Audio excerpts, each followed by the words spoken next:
Namaste and welcome to Doctor and More. This is Dr. Prajakta Patil, your Ayurvedic gynecologist.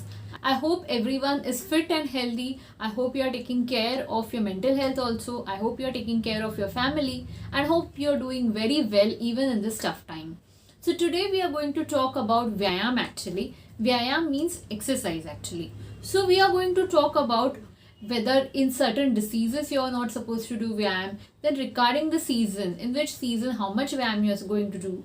Then I am going to tell you about what are the symptoms you feel when you have done the Vyayam for that day, that is the correct quantity has been achieved for that day. What are the symptoms you will have if you have done excess Vyayam? What are the factors which you should consider? For example, is it a general rule? For example, 20 minutes exercise, 30 minutes exercise, like this it is there, or does it depend on person to person, on and which are the factors on which these conditions depend? This and lots of more ground we are going to cover in this. Also, I want to mention that according to Ayurveda, Vyayam is not only for weight loss. So what Vyayam is? So let's see in detail way. Let's start. So first I'm going to talk what exactly is Vyayam according to Ayurveda. So now currently everyone is doing Vyayam only for weight loss. They are doing exercise only for weight loss. Once they lose the weight, then they are not doing that much exercise or they are stopping completely. Also, I see many thin people actually who don't do exercise at all, thinking that we are not fat. It doesn't work like that. Vyayam, like exercise we are doing, it is as necessary like you are taking food, that is eating or ahar, as necessary as sleep or nidra. So Vyayam is to be done by everyone every day, that is to be done. Not rigorous Vyayam, but some activity, some exercise that is to be done by everyone. So according to Ayurveda actually, Vyayam has two important benefits. That is, it gives you stairya, that is stability to the body, and second, that it increases your bala or strength. So these are the two things of Vyayam, and these things, if a procedure of or an activity, if these two things are met by that, then we say that that is Vyayam. So nowhere here fat loss or weight loss is written as the activity which defines Vyayam. Here one more thing I want to say, it is clearly mentioned that Ishta Vyayam is to be done. Ishta means what you like by your mind or by your heart. For example, there is one person who goes to gym, doesn't like to do certain things, for example bench press or something, and he still does it, and always every day that person is like, oh, why am I doing? Oh my goodness, why am I doing? I don't want to do it. So that, if you know that you don't like it, don't do it. I'm not saying don't do the Vyayam, don't do that exercise or that part of your activity or routine for Vyayam, because it is clearly written Vyayam is to be something which you like. For example, some people like dancing, so they don't like to do exercise and everything, they dance and do exercise, so that is good. Some people like walking, some people like running, some people want to jog. So whatever you want, whatever you think that you like the most, and that also depends on the times of the day. For example, today I would like to do Vyayam by dancing. Tomorrow I'll say no, I don't want to dance, I'll do some jogging or something. So that is there. Many people ask me, when should I do Vyayam? For example, should I do it in morning, or I come after office and evening? Now obviously it's work from home, but I'm talking about previously. So I used to tell them that when you feel that you have to do or you want to do exercise or Vyayam, that is the correct time to do. You get up in the morning at 6 o'clock and you're like, oh, I don't want to do. So it's okay, don't do it. For once in a while, it's okay. If you're not in that zone of doing it, so even if you will do it half-heartedly, you will just do it for 5-10 minutes. When you're wholeheartedly doing some activity or Vyayam, the effect is more than when you're doing it half-heartedly.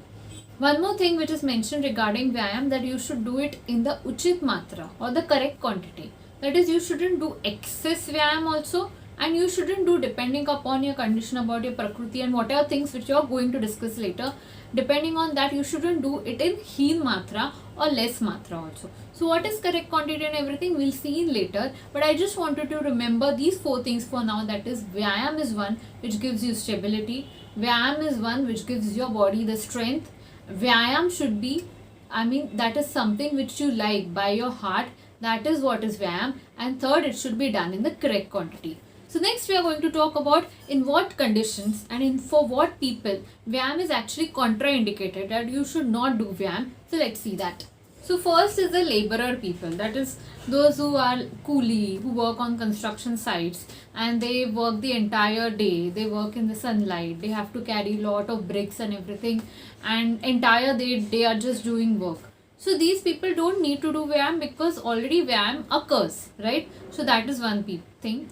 Second thing, those who are recently married and who have sexual contact almost every day or every night, I'll say, or twice or thrice also in a day. Actually, according to Ayurveda, Shukra is a dhatu, that is, you can correlate with semen. So whenever excess Shukra Shay or Shukra is less, then that actually decreases the immunity power, which is actually known as Oj in Ayurveda, which is also known as Vyadhi Shamatva, that is your immunity, I can say.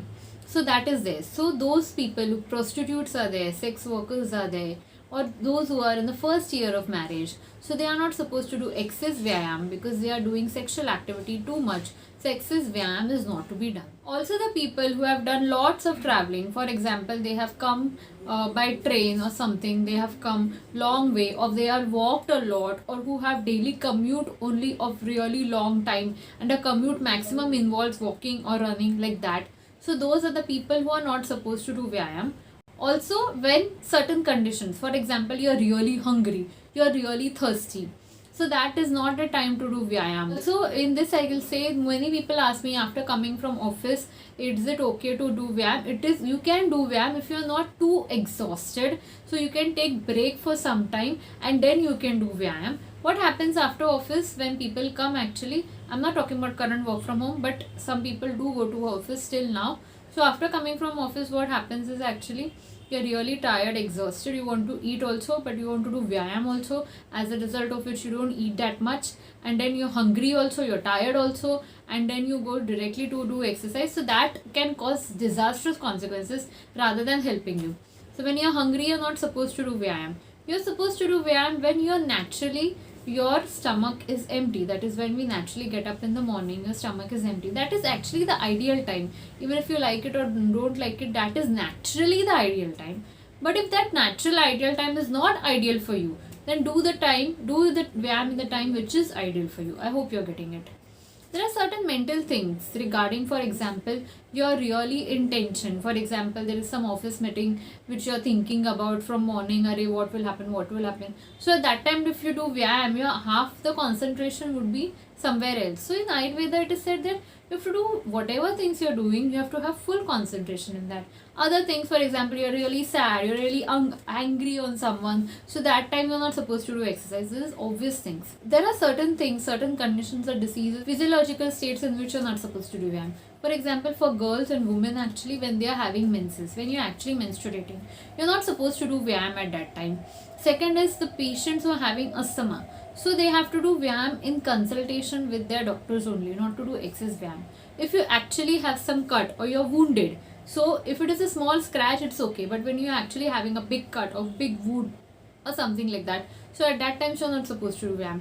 Not menses, but you're having bleeding. For example, you're having proper bleeding piles you're having, or you have some bleeding disorder. So that is not the condition in which you're supposed to do Vyayam. Also regarding age, so naturally children who are less than 10 years old, so they play and they are supposed to do activity in that sort and not do proper exercise and all, because they are supposed to be active, so that they are to do those activities and not actually the Vyayam. And for old age people, the people who are greater than 75 years old, they should do their Vyayam depending upon their bal and everything, and not excess Vyayam. So that covers who is contraindicated to do Vyayam. One more thing I wanted to say, please don't do Vyayam or exercise by wearing your mask on, because that is not suitable. So nowadays, therefore, many people are opting for indoor exercises, where the exercises which you can actually do in your house, that is what you're supposed to do. I know walking with mask on is really uncomfortable. You can't walk at a pace, that at a big speed you can't walk. If you walk, that you feel really heavy and you panting and etc. If you put the mask down, you are exposing yourself to infection. So lots of these things are there. So do switch to indoor Vyayam activities, like you can walk the stairs in your building. So that is one thing. If you do, if you have a balcony or something, you can do some stretches, you can do some yoga, you can do skipping, you can do jogging. If you have treadmill, you can do that. So all these things at home only or at your terrace or something which in your space somewhere you can do. Maximum indoor activities are something which are encouraged in this pandemic period. So this I just included from the practical point of view. So now we are going to see till what time you are supposed to do Vyayam, or what are the 4 signs which tell you that you have done Vyayam for the day and you are done for the day. So let's see that. You are like, especially what is said in Ayurveda, there's this area, forehead area, when you see sweat and it is just dripping. So this area never sweats. You see this for yourself. This area never sweats when you do little bit Vyayam. Your armpits will sweat, whatever things will sweat. But this will sweat after a certain period of time. And when this starts sweating, then that is an indication that you have done the Vyayam for the day. So this is what I had for today. This is Dr. Prajakta Patil signing off. Thank you so much for everyone who watches my video. It really means a lot for me. I actually have a really hectic schedule, and I actually go to hospital also, and we had lots of patients today. Every day is the same actually. We have LSCS, we have deliveries, we have DNCs, we have IUI, we have COPT and what not. I definitely want to connect with you guys regarding all the topics. If you want gynec topics or other topics, whatever it is, just let me know. Just stay happy, stay fit, stay mentally fit, stay healthy, and I'll meet you in the next video of Dr. and Mo. Till then, this is goodbye and signing off by Dr. Prajakta Patil.